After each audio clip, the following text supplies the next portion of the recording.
तुम्हारे खत में नया एक सलाम किसका था, न था रकीब तो आखिर वो नाम किसका था। नमस्कार, मैं हूं राजीव और आप देख रहे हैं घूमता हुआ आईना।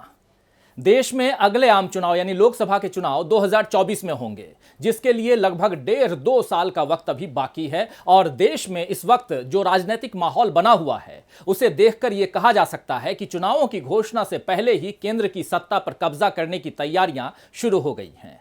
2 बार से लगातार सत्ता पर काबिज बीजेपी तीसरी बार भी सत्ता संभालने के लिए तैयार बैठी है। और जिस तरह के फैसले सरकारी और राजनीतिक स्तर पर लिए जा रहे हैं उनसे पता चलता है कि अपने विरोधियों को आगे बढ़ने का कोई मौका बीजेपी नहीं देना चाहती है।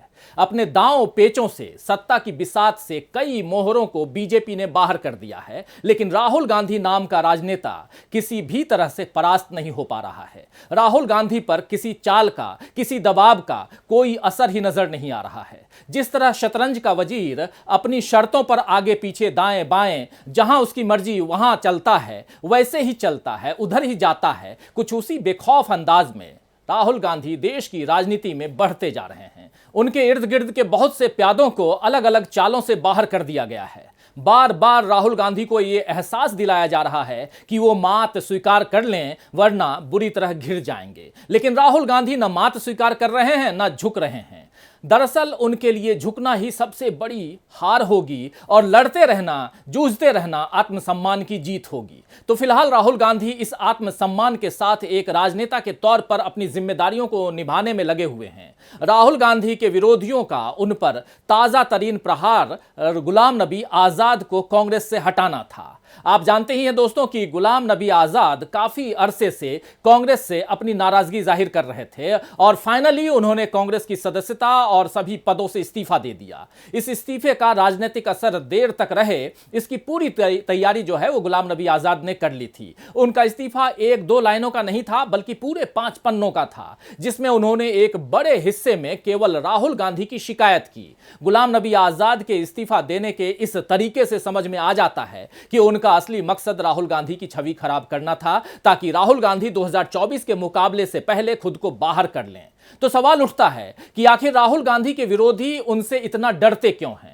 क्यों देश के कई बड़े राजनेता ये चाहते हैं कि राहुल गांधी राजनीति छोड़ दें और उनकी राह से हट जाएं? क्या राहुल गांधी के विरोधी अपने मकसद में कामयाब हो पाएंगे या अभी कांग्रेस में और टूट देखना बाकी है? क्या गांधी परिवार कांग्रेस के खिलाफ रचे जा रहे इस खेल का मुकाबला कर पाएगा?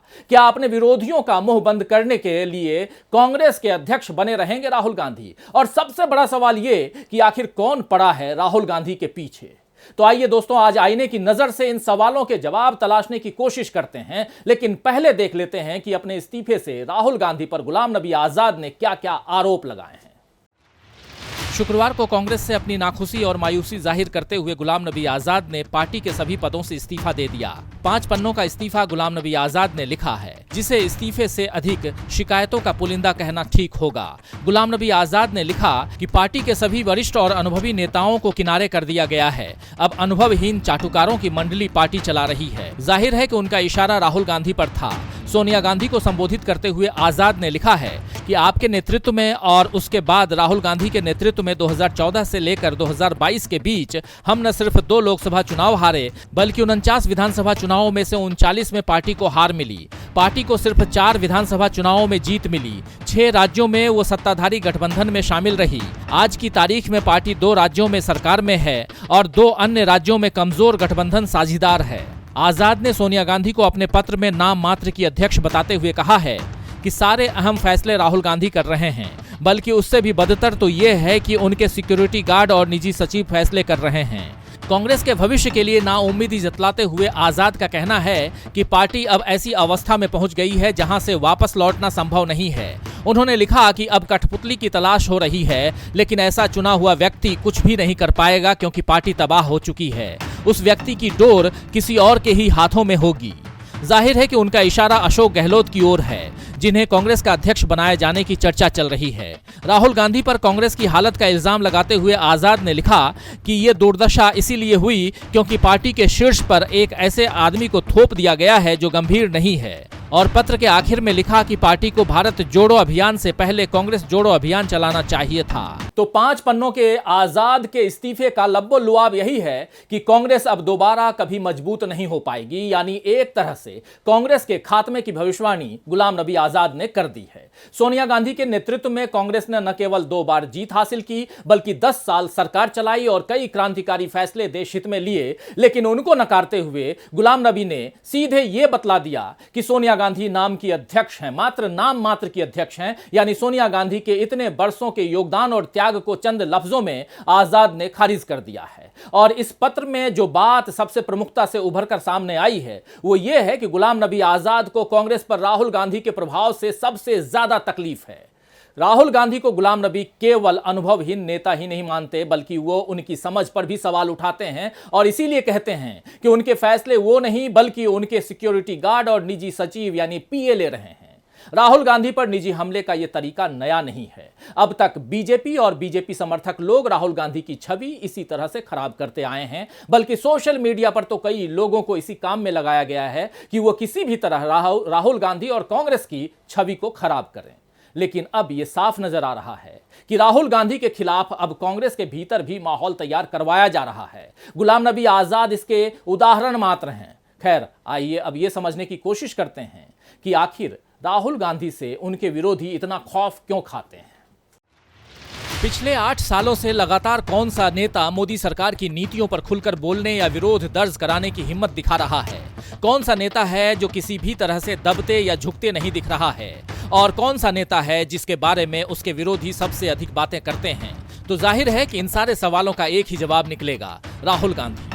केंद्र की सत्ता से कांग्रेस को हटे 8 साल हो गए हैं और राहुल गांधी को कांग्रेस पार्टी के अध्यक्ष पद से इस्तीफा दिए 3 साल हो चुके हैं। वो इस वक्त महज एक सांसद हैं, लेकिन फिर भी राहुल गांधी की कही हर एक बात को राजनीतिक गलियारों में गौर से सुना जाता है। फिर भले उनका मजाक ही क्यों न उड़ाया जाए, उन्हें नौसिखिया क्यों न बताया जाए, उनकी बातों के आधे अधूरे हिस्से को उनके खिलाफ गलत तरह से इस्तेमाल क्यों न किया जाए, मगर राहुल गांधी की बात को अनसुना या अनदेखा किया जाए, ऐसा नहीं हो रहा है। और इसका सबसे बड़ा कारण यही है कि राहुल के समर्थक और उनके विरोधी दोनों इस बात को अच्छे से जानते हैं कि राहुल गांधी लोकतंत्र, संविधान और गांधीवादी मूल्यों को फिर से स्थापित करने के लिए पूरे जी जान से कोशिश कर रहे हैं। यही बात उनकी लोकप्रियता को बढ़ाती भी है और उनके विरोधियों की एक और बड़ी जमात भी तैयार करती है।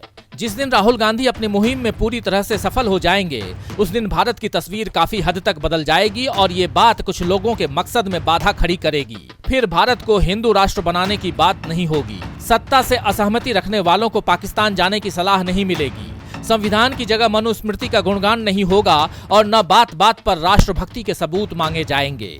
तो राहुल गांधी की राजनीति और राजनीतिक मकसद दोनों बिल्कुल साफ है। इस मकसद को राहुल गांधी तब बेहतर तरीके से हासिल कर पाएंगे जब कांग्रेस सत्ता में आए। लेकिन अगर राहुल गांधी का प्रभाव कांग्रेस पर न रहे या गांधी परिवार का वर्चस्व ही कांग्रेस से खत्म हो जाए, तो फिर कांग्रेस को परास्त करने में और आसानी हो जाएगी। यह आप सब अच्छी तरह से जानते हैं। इसीलिए यह साफ नजर आता है दोस्तों कि क्यों राहुल गांधी की छवि खराब की जा रही है। राहुल गांधी भी इस बात को शायद अच्छे से समझते हैं, इसीलिए अपने विरोधियों पर पलटवार करने की जगह वे अपनी चुनी हुई राह पर आगे बढ़ते जा रहे हैं। गुलाम नबी आजाद के आरोपों पर कोई सफाई या जवाब देने की जगह राहुल गांधी बेरोजगारी और महंगाई के मुद्दे पर सरकार से सवाल पर सवाल कर रहे हैं। और इसके साथ ही 7 दिसंबर से होने वाली भारत जोड़ो यात्रा पर राहुल गांधी ने ध्यान लगा रखा है। राहुल गांधी के नेतृत्व में निकलने वाली ये यात्रा करीब 150 दिनों में 12 राज्यों से गुजरेगी और समाज के सभी तबकों को साथ लेने की कोशिश करेगी। इस यात्रा का एक बड़ा मकसद नफरत को खत्म करने के लिए माहौल बनाना है। इस यात्रा से क्या कांग्रेस को राजनीतिक लाभ मिलेगा? क्या 2024 के चुनाव में कांग्रेस को बढ़त हासिल हो सकती है? और क्या राहुल गांधी की छवि जनता के बीच मजबूत होगी? यह समझने की कोशिश आइए करते हैं। महात्मा गांधी जब दक्षिण अफ्रीका से भारत लौटे थे तो उनके राजनीतिक गुरु गोपाल कृष्ण गोखले ने उन्हें भारत की यात्रा करने की सलाह दी थी ताकि वे लोगों की तकलीफों और देश के असल हालात से परिचित हो सकें। गांधी जी ने इसके बाद किस तरह हिंदुस्तानियों की कमजोरियों और ताकत को समझा और फिर आम जनता को अंग्रेजों का मुकाबला करने के लिए तैयार किया, ये सारी बातें इतिहास में दर्ज हैं। गांधी जी ने अंग्रेजों के नमक कानून के खिलाफ ऐतिहासिक दांडी यात्रा भी की, जिसने न केवल अंग्रेजी राज की नींव हिला दी बल्कि उस वक्त शिथिल पड़ रही कांग्रेस में नई जान फूंक दी थी। आजाद भारत में पूर्व प्रधानमंत्री चंद्रशेखर की 1983 में की गई पदयात्रा भी काफी चर्चित रही, जिसके बारे में उन्होंने कहा था कि मैं चाहता हूं कि अब उन लोगों को एक जगह होना चाहिए जो साधारण नागरिक के पक्ष में सामाजिक परिवर्तन चाहते हैं। चंद्रशेखर ने इस यात्रा के लिए सभी राजनीतिक दल के लोगों को साथ आने का आह्वान किया था। अब राहुल गांधी भी आह्वान कर रहे हैं कि जो नफरत के खिलाफ खड़े होना चाहते हैं और भारत को एकता के सूत्र में बांधना चाहते हैं, वो इस यात्रा में उनके सहयात्री बने। मिले कदम जुड़े वतन इस भारत जोड़ो यात्रा की टैगलाइन है। इस यात्रा में 3 तरह के पदयात्री शामिल होंगे। 100 भारत यात्री जो यात्रा में शुरुआत से अंत तक रहेंगे, 100 अतिथि यात्री जो उन राज्यों से होंगे जहां से ये यात्रा नहीं गुजर रही है, और 100 प्रदेश यात्री उन प्रदेशों से होंगे जहां से ये यात्रा गुजर रही होगी।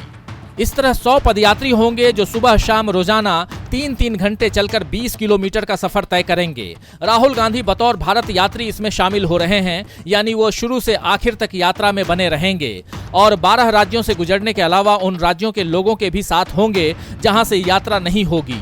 इस तरह 150 दिनों के भीतर एक तरह से राहुल गांधी का सीधा संपर्क पूरे देश से होगा।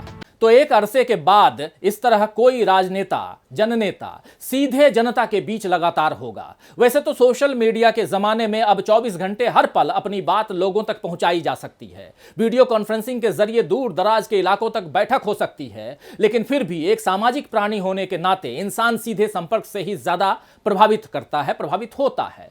पर्दे पर किसी को देखना और आमने सामने बातचीत करना, दोनों में काफी फर्क होता है। इसीलिए राहुल गांधी जब लोगों से सीधे मिलेंगे और उनके बीच जाएंगे तो जनता पर उनकी पकड़ और मजबूत होगी। लेकिन अभी यह कहना जल्दबाजी होगी कि इसका कांग्रेस को चुनावी लाभ मिलेगा या नहीं, क्योंकि कांग्रेस इस वक्त जिस उथल पुथल से गुजर रही है उसमें पहले जरूरी यह है कि कांग्रेस अपने कार्यकर्ताओं का मनोबल मजबूत करे, मनोबल बढ़ाए और उन्हें यह एहसास दिलाए कि पार्टी बिखरी हुई नहीं है।